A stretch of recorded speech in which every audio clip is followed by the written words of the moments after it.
My name is George W. Dabrowski. I live currently in St. Michael's, Maryland, on the eastern shore down by Chesapeake Bay. My hometown was in Kensington, Maryland. I used to ride my bike to the Bethesda Naval Hospital.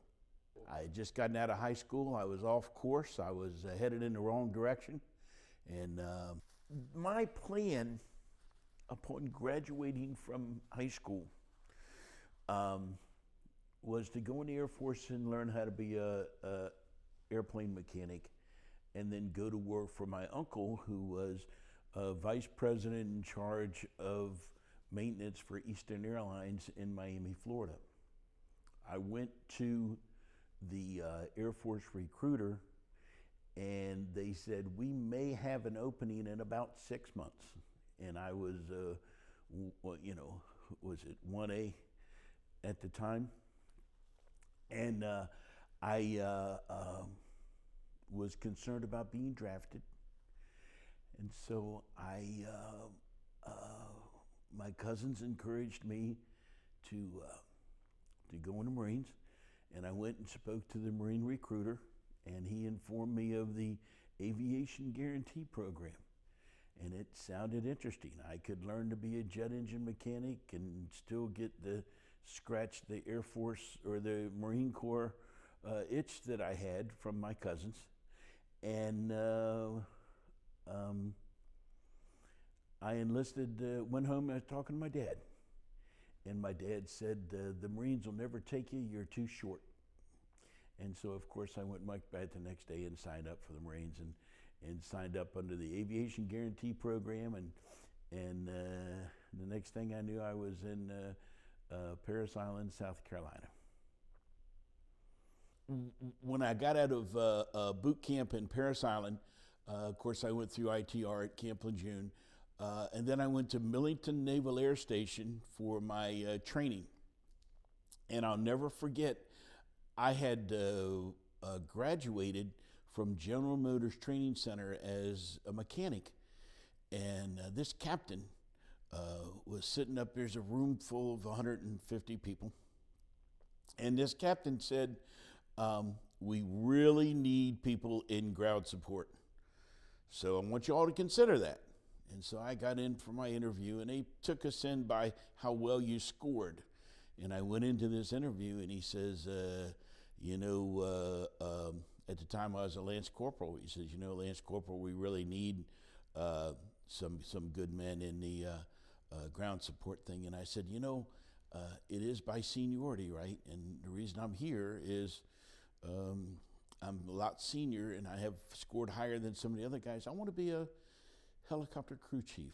We've talked to a lot of the guys out there, and they were saying you get the best of both worlds. You get the metal shop, you get a little bit of avionics, you get the mechanics, and you are flying, and you get flight pay, and I found that to be very attractive. And so I went in there with something that I really didn't have a lot of, with a little bit of self-confidence. And I went in there and I said, that's what I want to do. And no, Captain, you're not going to talk me into ground support. And I graduated from CH-46 crew chief training there in Millington, and went to New River. Following New River, I spent, I think, less than a year in New River, and I went over to Vietnam as a corporal, an E4 corporal. Spent 4 months with HMM 262 and was transferred to HMM 364 in March of '68, and stayed there through the rest of my 13-month tour till January, February of '69. I have a story that I have told many, many times about the first day, my first night in Vietnam. Like I said, I went over as a corporal, so I didn't go over with a group of guys. I went over solo. And I remember I flew into Da Nang, and I got off of the airplane, and I said, why are the engines still running? Why is it so hot here? And I looked over at the jet engines, and they weren't running. It was just another balmy day in downtown Da Nang South Vietnam, just boiling hot on the tarmac. I got into the end of the tarmac there, and this guy says, go over there to underneath the sign where it says USMC liaison. So I went over to there, and the guy says, okay, Dabrowski, yeah, Corporal, yeah, okay, get in that line over there. So I got in that line, and they said, put your duffel bag over here, you won't need it, we'll keep it for you. I said, okay, get in that line over there. So I went and got in that line over there, and they gave me a flak jacket and some 782 gear. And I said, okay, this must be standard issue, no problem. Get in that line over there. So I went and got in that line over there, and they gave me 4 boxes of sea rations. And I started to get a little worried at that time. And so they said, okay, get in that line over there. And they started giving me a helmet and the rest of my savings. So I told the guy, I said, look, I'm in the air wing. And they said, no problem, get in that line over there. So I get in that line over there, and they give me an M16. I didn't go through in-country orientation because I was a corporal. And they figured the corporals were smart enough that they knew all this stuff going over. I had never seen an M16 before in my life, and they give me one. So I'm going anybody I can see. Listen, I'm in the air wing. I don't even know how to shoot this thing. You give me a rifle on it, that's no problem, Corporal, get in that line over there. So I'm getting in the line, and on the next thing I know, here comes this 6x, and we're jumping in the back of this 6x, and they're driving us out the gate.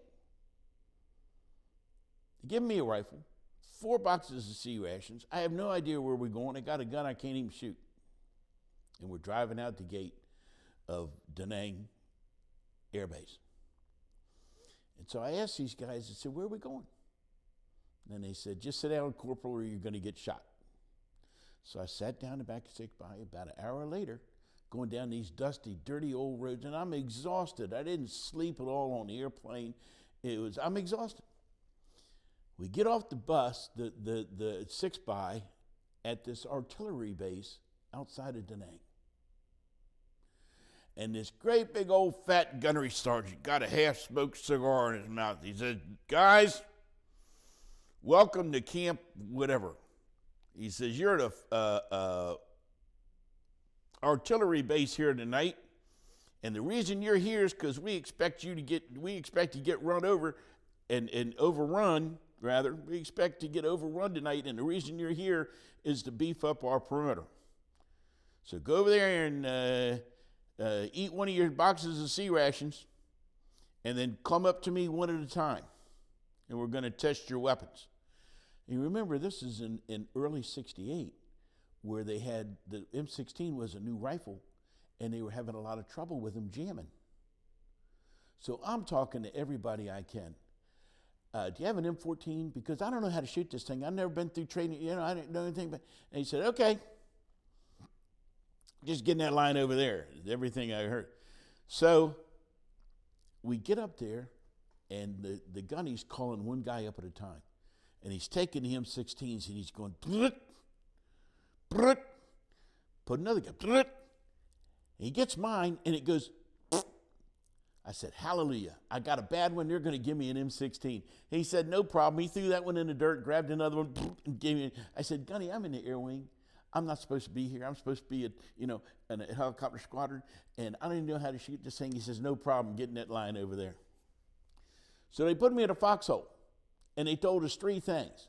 Don't stick your head up. When the flares go off, really don't stick your head up. And if you shoot at something, don't miss. That's all they said. And they said, we're going to have somebody join you later on that's been in country a little bit longer. Don't worry about it. Just sit in the foxhole. So I'm sitting in this foxhole, and I'm not getting any sleep at all. And I'm exhausted. And all of a sudden, they start shooting the cannons. These great big old 106s and the great big old howitzers, they're shooting. And I'm coming out of the foxhole about 3 feet the first time they went off. And I'm sitting there, and I'm looking. And the flares are going off, and I'm peeking over the top. And I'm looking, I'm saying, I'm going to die. I'm going to die. They're going to overrun. I'm dying. I'm dying. My first night in Vietnam, I'm dead. So I hear this noise behind me. And I'm kind of trying to peek behind me, and I hear this noise, and here comes this Marine. And he's doing the body crawl. And he crawls up, and he falls into the foxhole. And before I can say a word, he jumps up and he says, "Boy, am I glad to see you. My name is Steve Dabrowski, and I'm in the rear wing, and I don't even know how to shoot this weapon." And I said to myself, ain't that just like the Marine Corps? To put me in a foxhole my first night in Vietnam, give me a rifle that I don't know how to shoot, and then put me in there with another dumbass Pollock. First night in Vietnam. So the next day we left, went back to Marble Mountain after my first night in Vietnam, and I was the first one in line for the helicopter up to Quang Tri. I was going to check in with HMM 262. They let me work with a senior crew chief for 2 or 3 days, flying in and out of Quai Son. It was just after the Tet Offensive of '68.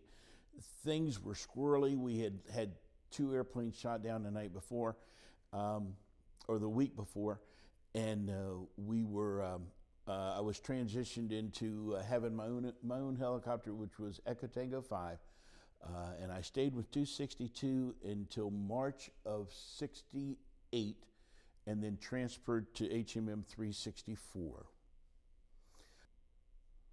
So the timeline is March 1968.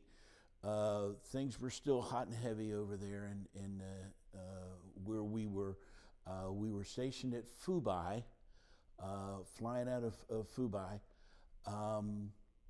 We did a lot of operations up in the Quai Son area.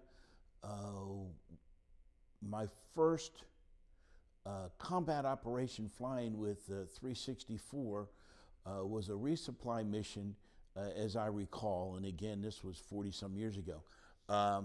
As I recall, we were flying resupply missions out of Camp Vandergrift up to the mountains in and around the Quai Son area. Pretty much a quiet day, as I recall. Pick up an external load, take it up to Hill 950 we went to a lot, drop the load off, go back, get another load, stop, get new pilots. The crew chief and the gunners would stay with us. I was nervous because I was with a new squadron and I didn't know the guys very well, but it was an interesting day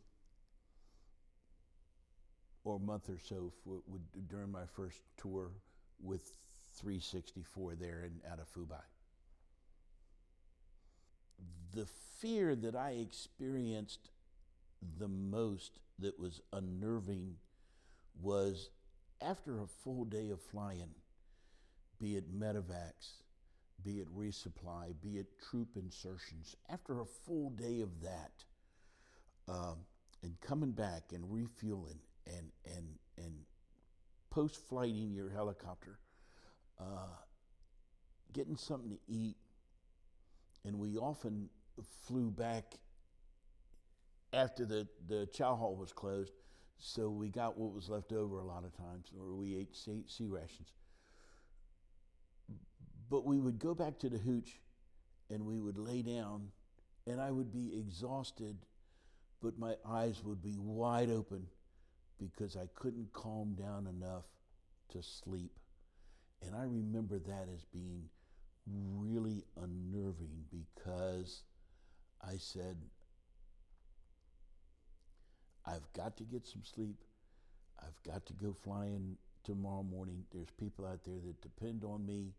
And you do that wide awake sleep where you know you're not sleeping, but you're not awake. That was the unnerving. I say, holy shit, did that really happen? Were they really shooting me? Holy, how did that miss us, And I went through 13 months over in Nam, uh, and I flew a lot, way, way, way too many medevac missions, and they've kind of stuck with me. I had a number of happy moments, and a number of sad moments too. But the happiest time that I experienced while I was in Vietnam was being chosen to be on the Bob Hope Show team that carried the Bob Hope Show around for 5 days during Christmas of '68. We went to a number of Air Force bases, which Marines didn't do. And of course, we know Air Force got the best food and the best hooches and everything else. Hooches, they had their own hotels pretty much. But to be there and be within arm's length of Bob Hope, be within arm's length of Ann Margaret, be within arm's length of the gold diggers, carrying all the dignitaries around. There was a lot of prep work for that. We had to clean and scrub our airplanes like we had never done before. I got to see the Bob Hope Show 5 different times from the front row. They gave us all front row passes. Most of us gave our passes up to the injured guys, and they brought them in stretchers. But we were close enough to see the Bob Hope Show for 5 times. Flew aboard the USS New Jersey. Flew aboard the John Hancock aircraft carrier. Some of the toughest times I had over there were undoubtedly the medevacs. And you have these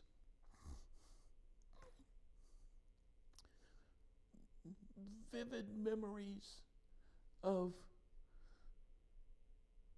just craziness. You know they're shooting at you, there's mortars going off, and you got a job to do. And your job was to get these medevacs on the airplane and get the hell out of there. And that was my job. I felt helpless when I didn't have a corpsman. I hated more than anything else being in the air and being diverted from a resupply mission to a medevac mission, because I had limited medical training. And they'd bring these guys on that were in terrible, terrible shape, and there was nothing I could do for them. One memory that haunts me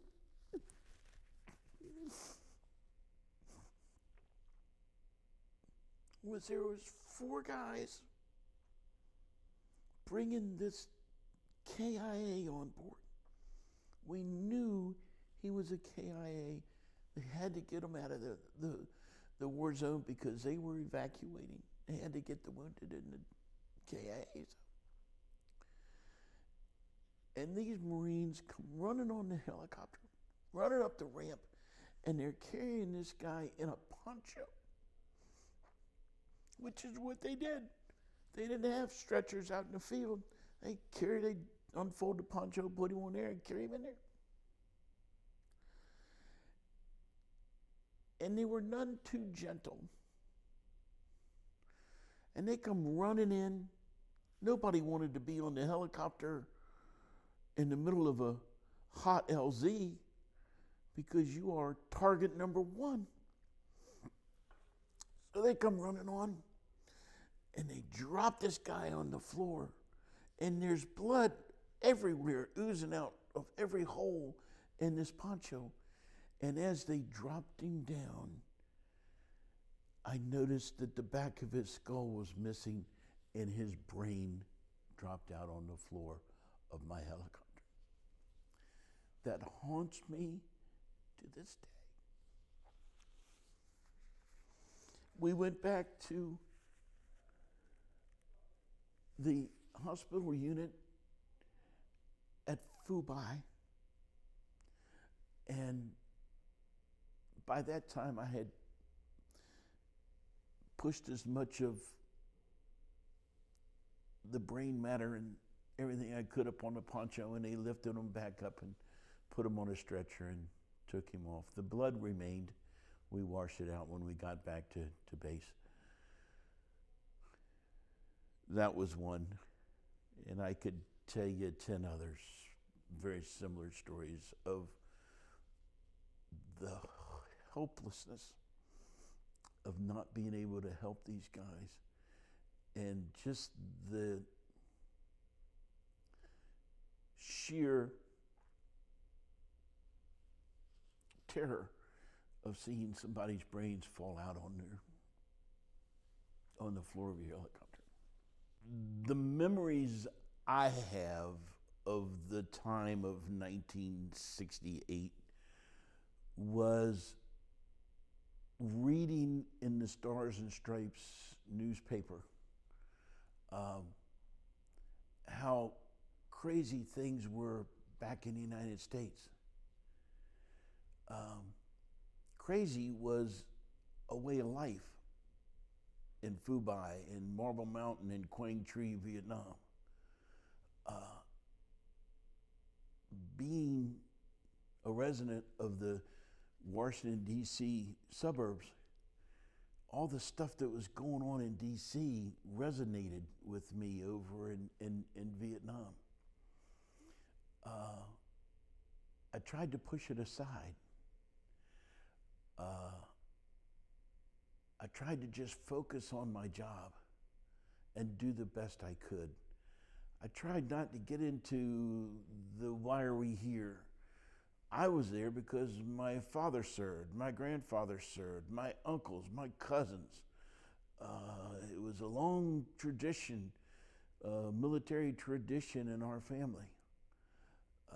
And I was doing my part. It was my turn to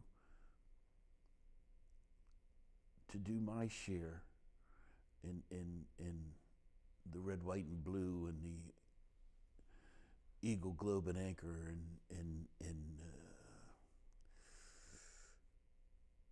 and I still hold those same truths today, although my son will never be in the military. He's not military oriented.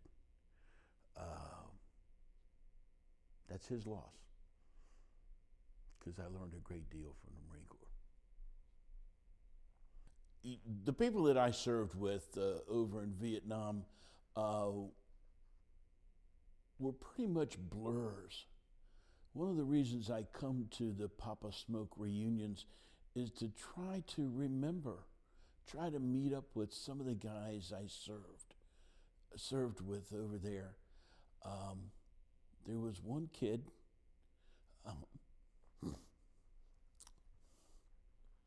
from West Virginia.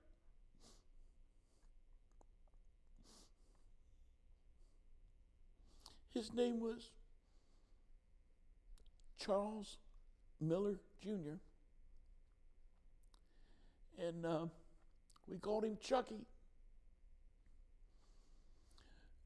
When I met up with Chucky, he had just come over to Vietnam and was a crew chief trainee, had not gone through all the certification.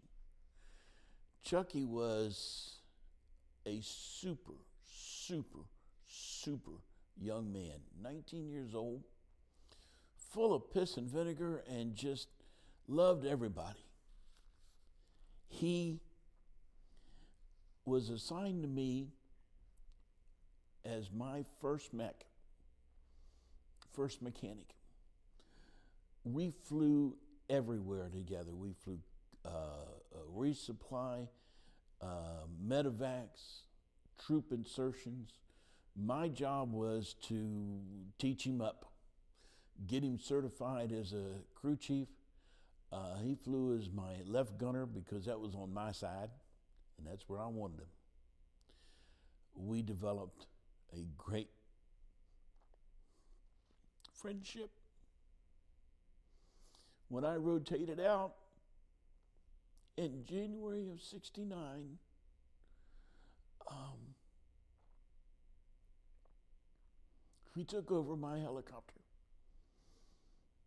And to this day, I can't remember what number it was. But he took it over. I think it was YS-11. I'm not sure. Somehow YS doesn't even sound right. But we were with 364. I guess that's Yankee Kilo. And I think it was 11. And I was in Okinawa, transitioning home, when I heard that Chucky and everyone on his helicopter had been lost.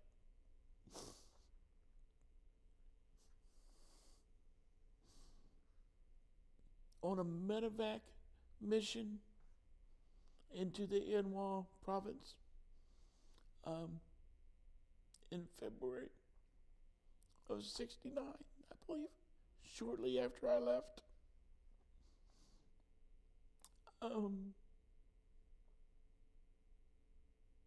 Chucky was a good guy.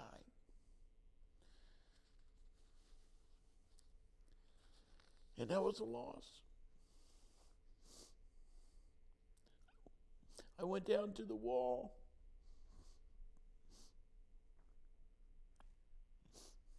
And I had one of the guys down there that do the pencil etchings of the names of the wall. And I have that up on the wall in my office to remind me that for the grace of God, there go I. A life taken far too young.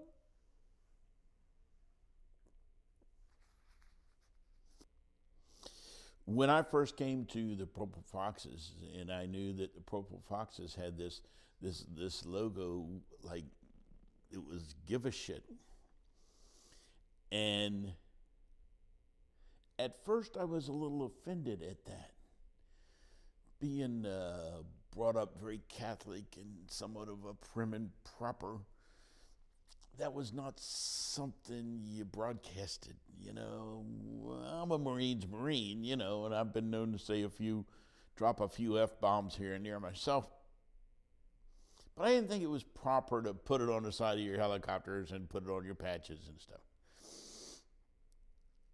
But as I got indoctrinated into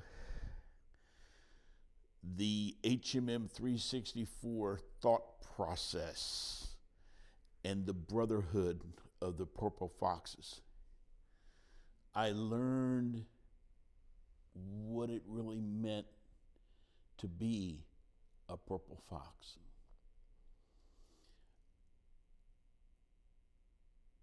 And that was my interpretation of the give a shit was, we don't care what it takes.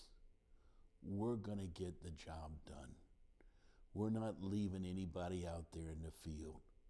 We're not going to leave them without ammunition. We're going to resupply them. We're going to get their medevacs out. We're going to get the troops in there that they need to fight the bad guys. We're going to do whatever it takes, and we really don't give a shit what happens. And that's my interpretation, and I'll take it to my death.